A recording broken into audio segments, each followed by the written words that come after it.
If you rush into friendship, you might end up with toxic people who you don't like because you didn't screen them, get to know them, and get to choose who you're friends with. And trust your gut. If you feel that someone is not treating you well, don't miss that thought. You are likely right. Adults with ADHD may be vulnerable to toxic friendships. We trust too quickly, and sometimes we even have the mindset that I'll take whoever I can get. But that is not true.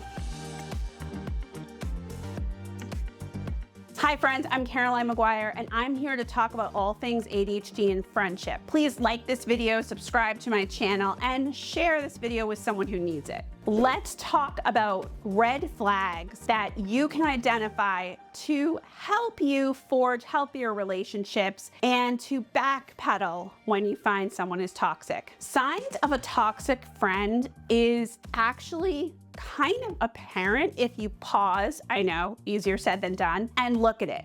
A lack of reciprocity is by far the most telling sign of a toxic friendship. They don't seem to care about what's going on in your life, and they don't acknowledge the time and effort being part of their friendship circle. They reach out when they want something, and they always seem to need something from you, and they don't seem willing to return the favor. Communicating with them may be difficult, and you kind of walk on eggshells. My biggest litmus test is after you're with someone who's toxic or draining, how do you feel? Because I've tended to feel like, oh God, this is toxic and draining. Friends should build you up. They should make you feel good. You should feel pumped when you're with them. If you are low, they should be the ones who pull you up and make you feel good about yourself. They should see the best parts of you. But with toxic people, you spend a lot of time thinking about how to respond to their text, crafting things a certain way. It may even be an emotional roller coaster, which I just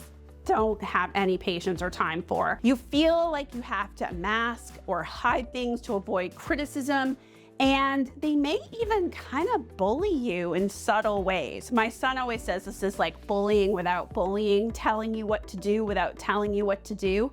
It may be subtle and manipulative, in other words. So here are my suggestions for how to avoid a toxic friend. One of the first ways is to ask yourself, are you settling? Check your mindset about this friend. Tolerating poor behavior is ultimately bad for your self-esteem, and you don't need to tolerate being treated that way. While you're being involved with this toxic person, there might be someone else out there, and I have many videos about how to make friends with ADHD. We don't have to tolerate people. In your mind, do you sometimes think they're treating me badly, but I have to tolerate this? If that's the case, let's break up with them right away. 2, is the friendship enjoyable? Friendship should be enjoyable. When you're with someone, you should feel good. How do you feel after you're with them? This can be a really simple way to figure out if they're toxic. Do you feel like they're supportive? I once had a friend where I was telling them something and I realized that they weren't even responding to probably the biggest news of my entire life. That's not a good sign. Friendship should be enjoyable.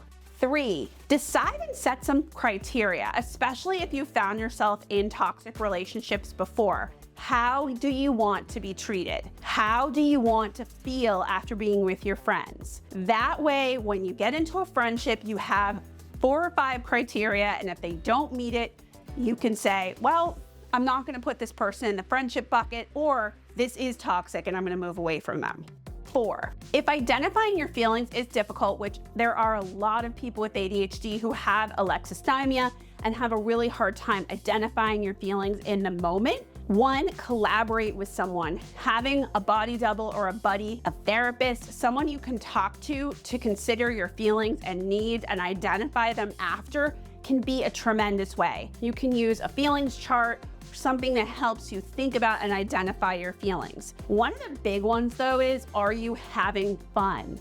And if retrospectively you're able to identify that you're not having fun, I don't know what would be the point of friendship if we didn't have fun. I know this is a difficult thing for people with alexithymia, but I have more about this on my website and will continue to make more on this channel. Don't settle. You deserve more.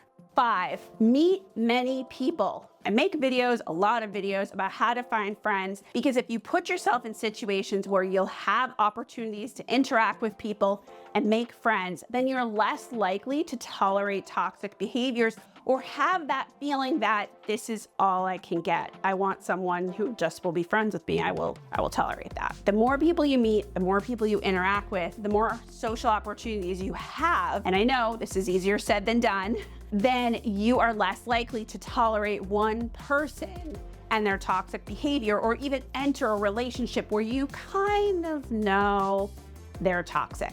6, get to know people and screen them. Use small talk, and I know small talk is not our favorite, but the purpose of small talk is partly to weed people out. Small talk gets a bad rap, and I get it. I'm not really a huge fan myself, but when you engage in small talk and chit chat, you actually get to know people and ask them questions. And a lot of you report to me, that's when ding, ding, ding, ding, ding, some of these red flags come up. Check in with yourself afterwards and think to yourself, did they just say that? And don't move forward with the relationship. 7, trust your gut. So often people tell me that their gut was just alive with feelings that this person was not a good idea or was not treating them well. And because of our past history with friendship, because we don't text back, because of a million ADHD traits, we ignore our gut.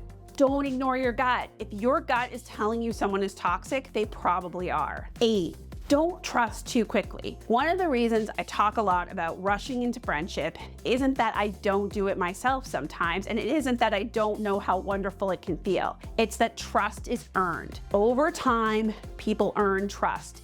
You share things with them and you see what they do with that information. We often give away trust too fast, which means people are deeply embedded in our lives when we're still trying to get to know them. See what people do with information, watch how they are with other people.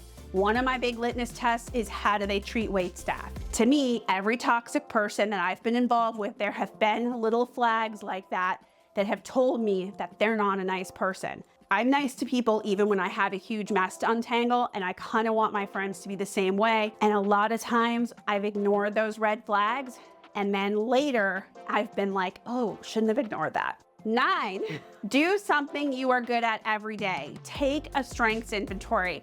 Don't sell yourself short. You are empathetic, funny, curious, zany. There are great people out there. Remember those qualities and feel good about yourself and your strengths and your gifts, so that you're not thinking of yourself as less than. You're not less than. I know this is easier said than done. I know sometimes we do feel like, oh, now I'm in this relationship, or we rush in too fast, but we really can get better at finding healthy relationships that make you feel good after you're with someone. Thank you to everyone who hung on to the end. Bye, friends.